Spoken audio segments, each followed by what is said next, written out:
everything in his life was fine. Good job, nice apartment, same routine, no real complaints. And that was exactly the problem. Comfort is not the enemy, but comfort without growth has a cost. And the cost does not show up on any bill. It shows up in years.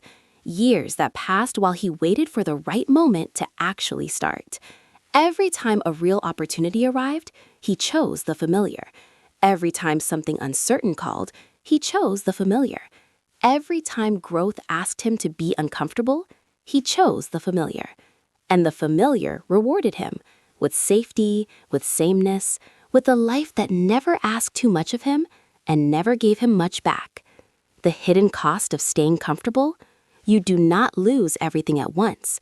You just slowly trade your potential for the feeling of being safe, until one day, the feeling fades too, and only the trade remains. How long have you been waiting to feel ready? Subscribe. Topic 2 in the series drops next. 6:15. Alarm, coffee, commute, desk, lunch at the same place, home, couch, sleep. Repeat. He called it discipline. Nobody told him there was another name for it. Routine is not the enemy. Structure creates safety. Consistency builds things.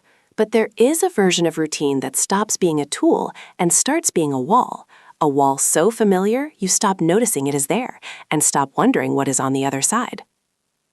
Here is what routine without intention costs. It costs you surprise. It costs you the accidental conversation that changes everything, the detour that becomes the destination. Routine does not steal your life loudly. It just slowly defines the edges of it. And every year, the edges get a little tighter, a little more certain, a little more small, until the life fits the routine instead of the other way around. The hidden cost of routine, not that it fails you, but that it works. It works so well that one day you look up and realize you have not been surprised in years, and you cannot remember the last time you did something for the first time. He had a chance once, a real one, and he thought about it for so long that it passed. He told himself that was the wise choice. Playing it safe is not cowardice. Sometimes it is the right call. But when safe becomes the only call, when every fork in the road leads back to the path you already know, something starts to calcify.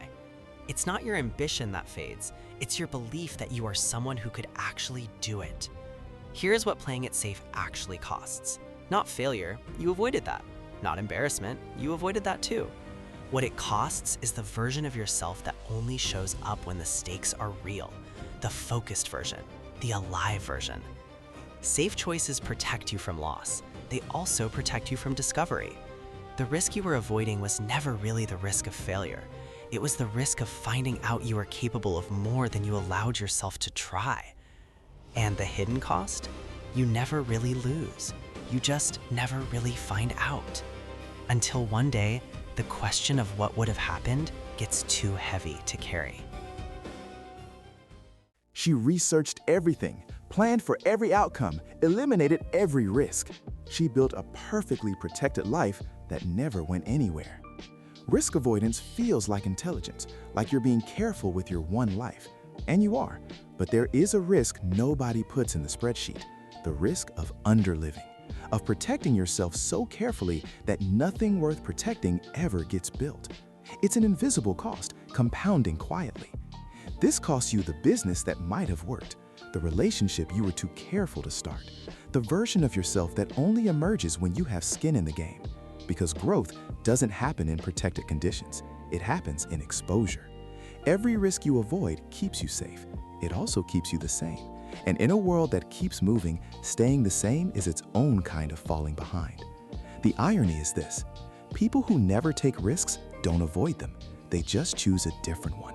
The risk of a small life, the risk of wondering, the risk of arriving at the end with a perfect plan and nothing built from it.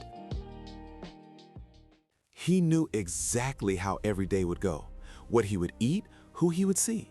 His life was perfectly legible and completely unwritten. Predictability isn't a flaw. Routine can be a foundation. But a life with no empty space has no room for anything new to enter.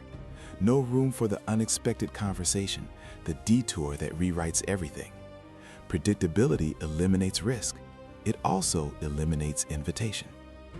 Here is what that life actually costs. It costs you the stories, the ones that start with, "I never planned for this to happen, but." It costs you the version of yourself that only surprise reveals, because you don't find out who you are in the parts of life you scripted. You find out in the unscripted ones. Predictability doesn't kill your life, it just removes the texture from it, the aliveness, until every day is smooth and nothing leaves a mark. The hidden cost isn't that it fails, it's that it succeeds completely at keeping you safe from everything, including the moments that would have made you.